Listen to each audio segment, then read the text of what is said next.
Attention deficit hyper active disorder. ഈ disorder ഉള്ളവർക്ക് അവർ ചെയ്യുന്ന കാര്യത്തിൽ ഒന്നും ഫോക്കസ് ചെയ്യാൻ പറ്റില്ല.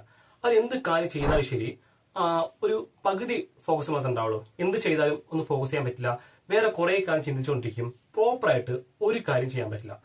ഇവർക്ക് ഇപ്പൊ ഒരു ഫാമിലിയിൽ ഇങ്ങനെ ഒരാൾ ഉണ്ടെങ്കിൽ ചിലപ്പോ അവരുടെ മക്കളോ ഇപ്പൊ പാരന്റ്സ് ഉണ്ടെങ്കിൽ അവരുടെ മക്കൾക്ക് ഉണ്ടെങ്കിൽ അവർക്ക് അത് ചുറ്റുപാടിൽ നിന്ന് കുറെ കാര്യം കേൾക്കാൻ പറ്റും. പാരന്റ്സ് ആണെങ്കിൽ ഈ ADHD ഉള്ളവരെ അവരുടെ മക്കളെ തന്നെ മടിയൻ, കുഴിമടിയൻ, ഒരു ഉത്തരവാദിത്തം ഇല്ലാത്തവൻ, ഇപ്പൊ ഫ്രണ്ട്സ് ആണെങ്കിലും മടിയനാണ്, കുഴിമടിയനാണ്, അങ്ങനെ കുറെ കാര്യങ്ങൾ കേട്ടിട്ടുണ്ടാവും. അതിന് കാരണം അവർക്ക് ഒരു കാര്യത്തിൽ ഫോക്കസ് ചെയ്യാൻ പറ്റാത്തതാണ്.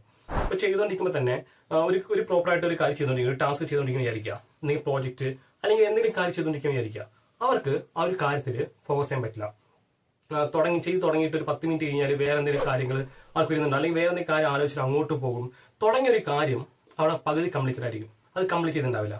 അതിന് അവർ കുറെ പേരുടെ അടുത്ത് നിന്ന് പഴി കേൾക്കേണ്ടി വരും. അവർക്ക് ഈ ADHD ഉള്ളത് കൊണ്ട് തന്നെ അവർക്ക് ഒരു കാര്യം ചെയ്യാൻ പറ്റാത്തത് കൊണ്ട് അവർ ചുറ്റുള്ള ആൾക്കാർ ഒരു കുറ്റം പറഞ്ഞുകൊണ്ടിരിക്കും. ഞാൻ ഈ പറയുന്ന 5 സയൻസ് ഉണ്ടെങ്കിൽ നിങ്ങൾക്ക് ഈ ADHD എന്ന ഡിസോർഡർ ഉണ്ടെന്ന് നിങ്ങൾ മനസ്സിലാക്കാം. അതിൽ ഒന്നാമത് ചൈൽഡ്ഹുഡ്.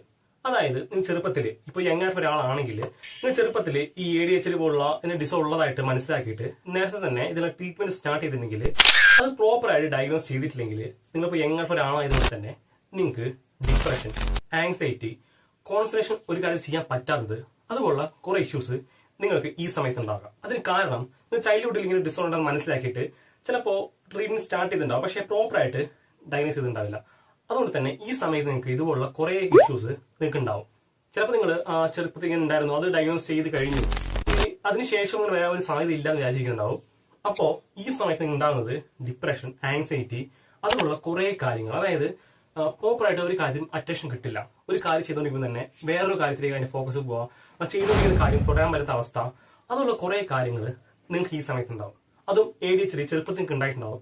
അത് പ്രോപ്പറായിട്ട് ഡയഗ്നോസ് ചെയ്യാത്തതുകൊണ്ട് തന്നെ നിങ്ങൾക്ക് ഈ സമയത്ത് ഒരു കാര്യമൊക്കെ ഉണ്ടാവും. രണ്ടാമത്തെ സൈന് ഷോർട്ട് അറ്റൻഷൻ സ്പാൻ. അതായത് നിങ്ങൾക്ക് ADHD ഉള്ളതുകൊണ്ട് തന്നെ ഒരു കാര്യത്തിലും പ്രോപ്പറായിട്ട് നിങ്ങൾക്ക് കേൾക്കാൻ പറ്റില്ല. അതിപ്പോ സ്പീച്ച് ആണെങ്കിലും ശരി, സിനിമയാണെങ്കിലും ശരി, എന്താണെങ്കിലും നിങ്ങൾക്ക് പ്രോപ്പറായിട്ട് അത് ശ്രദ്ധിച്ച് കേട്ടിരിക്കാൻ പറ്റില്ല.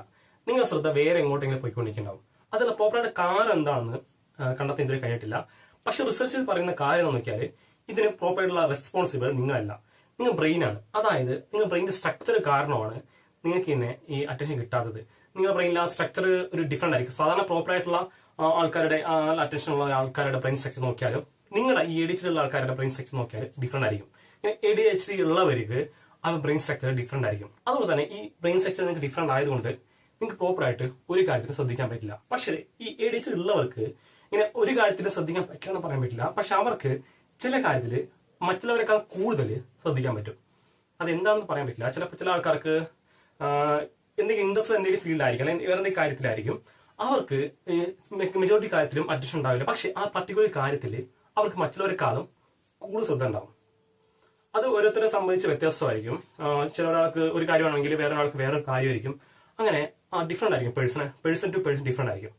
അവർക്ക് ആ ഒരു പർട്ടിക്കുലർ ഫീൽഡിൽ അല്ലെങ്കിൽ ആ ഒരു പർട്ടിക്കുലർ സബ്ജക്റ്റിൽ ഭയങ്കര കോൺസെൻട്രേഷൻ ആയിരിക്കും ഈ ADHD ഉള്ളവരാണെങ്കിൽ. മൂന്നാമത്തെ സൈന്, നിങ്ങൾ എന്ത് കാര്യം ചെയ്താലും അതിപ്പോ സ്കൂളിലെ പ്രോജക്റ്റ് ആണെങ്കിൽ ശരി, അല്ലെങ്കിൽ എന്തെങ്കിലും ടാസ്ക് ആണെങ്കിൽ ശരി, എന്തെങ്കിലും വർക്ക് ആണെങ്കിൽ ശരി, എന്താണെങ്കിലും നിങ്ങൾക്ക് കംപ്ലീറ്റ് ആക്കാൻ പറ്റില്ല. ചില ഭയങ്കര ഉന്മേഷത്തിൽ ഒരു കാര്യം തുടങ്ങിയിട്ടുണ്ടാവും, അത് ചെയ്തത് കുറച്ചു നേരം ആയിട്ടുണ്ടാവും. അതിനുശേഷം അതിന്റെ ആ തുടക്കത്തിണ്ടായിരുന്ന ആ ഒരു ഉന്മേഷവും ആ കോൺസെൻട്രേഷനും ആ ഒരു ഫോക്കസ് ഒക്കെ പോയിട്ടുണ്ടാവും. അതുകൊണ്ട് തന്നെ പ്രോപ്പറായിട്ട് ഒരു കാര്യം നിങ്ങൾക്ക് കംപ്ലീറ്റ് ചെയ്യാൻ പറ്റില്ല. അതിന്റെ പേരിൽ നിങ്ങൾ കുറച്ച് ചീത്ത കേൾക്കുന്നുണ്ടാവും. ഇത് ഫ്രണ്ട്സ് ആണെങ്കിലും ക്ലാസ് ടീച്ചർമാരാണെങ്കിലും കുറെ കാര്യം കേൾക്കുന്നുണ്ടാവും. നിങ്ങൾ ഡെഡ് ലൈൻ ഒക്കെ കഴിഞ്ഞ് പോയിട്ടുണ്ടാവും. പക്ഷേ നിങ്ങൾ പ്രോപ്പറായിട്ട് ആ ഒരു ടാസ്ക് അല്ലെങ്കിൽ ആ ഒരു പ്രോജക്റ്റ് മുഴുവനാക്കാൻ പറ്റില്ല. അപ്പൊ വീട്ടിലെ ജോലി ആണെങ്കിലും ശരി, അല്ലെങ്കിൽ എന്തെങ്കിലും ഓഫീസിലെ വർക്ക് ആണെങ്കിലും ശരി, നിങ്ങളുടെ ജോലി സ്ഥലത്താണെങ്കിലും ശരി, എന്ത് കാര്യമാണെങ്കിലും തുടങ്ങി കുറച്ചു നേരം കഴിഞ്ഞാൽ നിങ്ങൾക്ക് അതിൽ ഇൻട്രസ്റ്റ് പോകും. നിങ്ങൾ അത് വിട്ടിട്ട് വേറെ എന്തെങ്കിലും കാര്യത്തിലേക്ക് പോകും. അത് അവിടെ ഇൻകംപ്ലീറ്റ് കിടക്കും. അത് കംപ്ലീറ്റ് ആയില്ല, വീണ്ടും അടുത്ത ഒരു കാര്യത്തിലേക്ക് പോകും. അത് തുടങ്ങി, അത് കംപ്ലീറ്റ് ആയില്ല, അങ്ങനെ അടുത്തടുത്ത് പോയിക്കൊണ്ടിരിക്കും. ഒരു കാര്യം നിങ്ങൾക്ക് കംപ്ലീറ്റ് ആക്കാൻ പറ്റില്ല. അങ്ങനെ ഒരു സൈക്കിൾ പോലെ നിങ്ങളിങ്ങനെ ഒരു കാര്യം കംപ്ലീറ്റ് ആക്കാൻ പറ്റിയില്ല, അടുത്ത കാര്യത്തിലേക്ക് പോകും. അത് കംപ്ലീറ്റ് ആക്കാൻ പറ്റില്ല, അടുത്ത കാര്യത്തിലേക്ക് പോകും. അത് കംപ്ലീറ്റ് ആക്കാൻ പറ്റില്ല, അടുത്ത കാര്യത്തിലേക്ക് പോകും. അങ്ങനെ വേറെ വേറെ കാര്യത്തിലേക്ക് പോയിക്കൊണ്ടിരുന്നതാണ്. ഇതിൽ ഒരു കാര്യം കംപ്ലീറ്റ് ആക്കാൻ പറ്റില്ല എന്നാണ് ഇതിന്റെ ഹൈലൈറ്റ് ഉള്ള പോയിന്റ്. നാലാമത്തെ സൈന്, നിങ്ങൾ ചില കാര്യം ചെയ്യും, പക്ഷെ നിങ്ങൾ എന്തിനാ ചെയ്ത് നിങ്ങൾക്ക് അറിയണ്ടാവില്ല. ഒരു ഉദാഹരണം പറയുകയാണെങ്കിൽ നിങ്ങൾ ഓൺലൈനിൽ കുറെ പ്രോഡക്ട്സ് ഒക്കെ വാങ്ങിയ വീട്ടിൽ കൂട്ടും. വാങ്ങിയ സമയത്ത് ഭയങ്കര ഇൻട്രസ്റ്റ് വാങ്ങിയിട്ടുണ്ടാവും. പക്ഷെ വാങ്ങിയ ശേഷം അത് എന്തിനാ വാങ്ങിയെന്ന് നിങ്ങൾക്ക് അറിയുന്നുണ്ടാവില്ല. നിങ്ങളൊരു പ്രൊഡക്റ്റ് അല്ലെങ്കിൽ എന്തെങ്കിലും കാര്യങ്ങൾ കണ്ടു അത് നിങ്ങൾക്ക് വേണം വിചാരിക്കുന്നുണ്ടാവും. പക്ഷെ അതിനുള്ള കാരണം അത് എന്തിനു എനിക്ക് വേണം, അതെനിക്ക് ഫ്യൂച്ചറിൽ എന്ത് ഉപയോഗം ഉണ്ടാവും, അങ്ങനെ മുൻകൂട്ടി കാണാൻ പറ്റില്ല നിങ്ങൾക്ക്. അതായത് ഒരു സംഭവം ഒരു പ്രൊഡക്റ്റ് വാങ്ങുന്നു, അത് അതുകൊണ്ട് എനിക്കെന്ത് ഉപയോഗം, അതുകൊണ്ട് എനിക്ക് എന്തെങ്കിലും പ്രയോജനം ഉണ്ടോ എന്നൊന്നും നോക്കുന്നുണ്ടാവില്ല. ചാടി കയറിയിട്ട് ആ പ്രൊഡക്റ്റ് അല്ലെങ്കിൽ എന്തെങ്കിലും കാര്യം ചെയ്യും. പക്ഷെ എന്തിനാ ചെയ്തത്, എന്തിനാ വാങ്ങിയെന്ന് നിങ്ങൾക്കൊന്നും അറിയില്ല.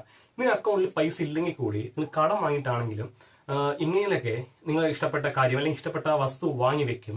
അതിനുശേഷം വാങ്ങിയതിനു ശേഷം മാത്രമേ നിങ്ങൾ ആലോചിക്കുന്നുണ്ടാവും, ഞാൻ എന്തിനു വാങ്ങി, ഞാൻ കുറച്ച് നാൾ മുമ്പ് ഒരു പ്രോഡക്റ്റ് വാങ്ങി, ഇപ്പോൾ അത് തട്ടുമ്പുറത്ത് കിടക്കുന്നുണ്ട്, അന്ന് ഞാൻ എന്തിനാണ് വാങ്ങിയത് നിങ്ങൾക്ക് അറിയുന്നുണ്ടാവില്ല. നിങ്ങൾ അക്കൗണ്ടിൽ പൈസ ഇല്ലെങ്കിൽ കൂടി എവിടെ നിന്നൊക്കെ പൈസ വാങ്ങിയിട്ടൊക്കെ കടം വാങ്ങിയിട്ടൊക്കെ നിങ്ങൾ ആ പ്രോഡക്റ്റ് ഒക്കെ വാങ്ങി വീട്ടിൽ കൂട്ടും.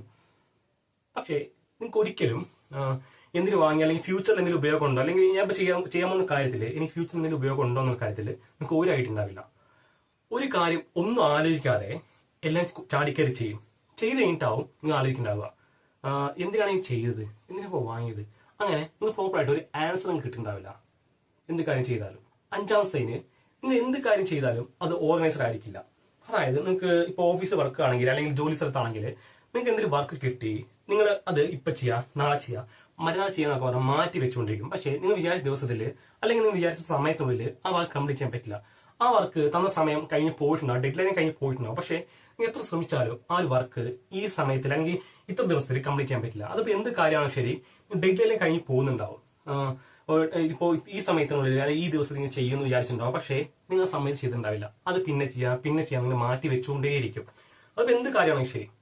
ഉദാഹരണത്തിന് നിങ്ങൾ നാട്ടിലേക്ക് പോവാണെങ്കിലോ അല്ലെങ്കിൽ ഫ്രണ്ടിനെ കാണാൻ പോവാണെങ്കിലോ പിന്നെ വരാം, പിന്നെ കാണാം, പിന്നെ ആലോചിക്കാന്നൊക്കെ പറഞ്ഞിട്ട് ഇങ്ങനെ മാറ്റി വെച്ചുകൊണ്ടിരിക്കും. പക്ഷേ എത്ര കാലം കഴിഞ്ഞാലും നിങ്ങൾ ചെയ്യാൻ പറ്റില്ല. ഞാൻ ഈ പറയുന്ന 5 സയൻസിൽ ഏതെങ്കിലും 2-3 സയൻസ് ഉണ്ടെങ്കിൽ നിങ്ങൾക്ക് ADHD എന്ന ഡിസോർഡർ ഉണ്ടെന്ന് മനസ്സിലാക്കാം. നിങ്ങൾക്ക് ഇത് സീരിയസ് ഉള്ള ഡിസോർഡർ ഒന്നുമല്ല. പക്ഷേ നിങ്ങൾ കൺട്രോൾ ചെയ്ത് കഴിഞ്ഞാൽ നിങ്ങൾക്ക് ഉറപ്പായിട്ടും പുറത്തു വരാൻ പറ്റും. നിങ്ങൾ ശ്രമിച്ചു നോക്കുക. നിങ്ങൾക്ക് പറ്റുന്നില്ലെങ്കിൽ നിങ്ങൾ പ്രോപ്പറായിട്ട് ഒരു മെഡിക്കൽ അറ്റൻഷൻ നിങ്ങൾക്ക് ഈ സമയത്ത് വേണം. നെക്സ്റ്റ് ഒരു പുതിയൊരു വീഡിയോ വീണ്ടും കാണാം. അതുവരെ ബൈ.